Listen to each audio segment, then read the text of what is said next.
Hello again, everybody. It's Colonel K.L. Williams back at you with One Cop's Opinion.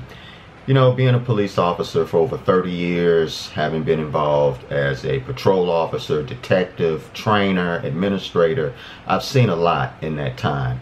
And I've often asked myself, what has really changed as it relates to how police officers are trained? Is it better? Is it worse?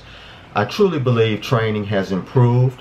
I think that officers now are more conscientious about what they do and how they do it, although there are exceptions to the rule. There are those bad apples who, for one reason, may have a different agenda. Whatever that agenda is, it's not in line with policy.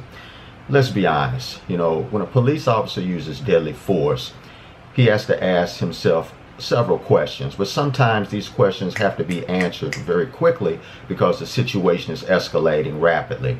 So can that officer articulate if what they are doing is reasonable and necessary? If that officer is in fear of their life, fear of serious injury, others are fearful of their life, serious injury, that officer has a duty and an obligation to get involved. But when that officer fails to realize that there are other alternatives than to use deadly force, then they are really not being representative of the profession. We have to evolve. We have to get the necessary training. We can no longer just sit back and allow others to dictate what is right and what is wrong. The Constitution is there. Policies and procedures are there. Special orders are there.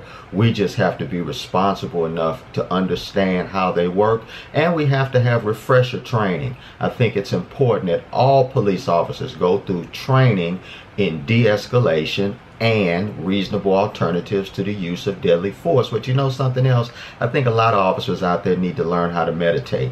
They need to learn how to meditate, how to relax, how to breathe, how to calm themselves, because I think if they master those skills, we'll see a drastic reduction in the amount of excessive force and excessive use of violence toward American citizens.